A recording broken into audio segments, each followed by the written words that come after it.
Posa della prima pietra del nuovo istituto di ricerca pediatrica a 14 anni dalla nascita della Fondazione Città della Speranza, alla presenza del presidente della Regione del Veneto Giancarlo Galan. L'edificio è in zona industriale a Padova e i lavori di realizzazione è previsto si concluderanno nel 2010.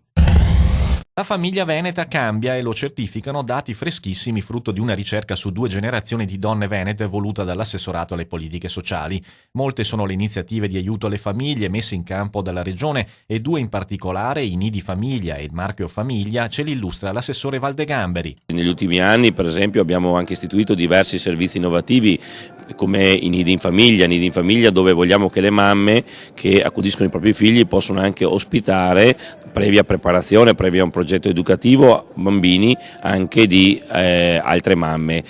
Il marchio Famiglia consiste in un riconoscimento che la Regione vuole dare a tutte quelle soggetti pubblici, privati, imprese, aziende appunto pubbliche, municipalità che si impegnano a riconoscere la famiglia come patrimonio sociale. Il Veneto è considerato dalla Commissione europea una delle 6 regioni d'Europa leader in campo sanitario assieme a Catalogna, Scozia, Fiandre, Bassa Austria e North West England, una delle regioni in grado di trainare le politiche comunitarie in questo settore. Ebbene, abbiamo avuto la grande soddisfazione di essere presi come effettivamente esempio e ci hanno dato una effettiva legittimazione come interlocutore privilegiato nei confronti dell'Unione Europea. Questo è molto importante perché la Commissione in generale ha sempre storicamente avuto rapporti esclusivamente con gli Stati nazionali e mai con le regioni.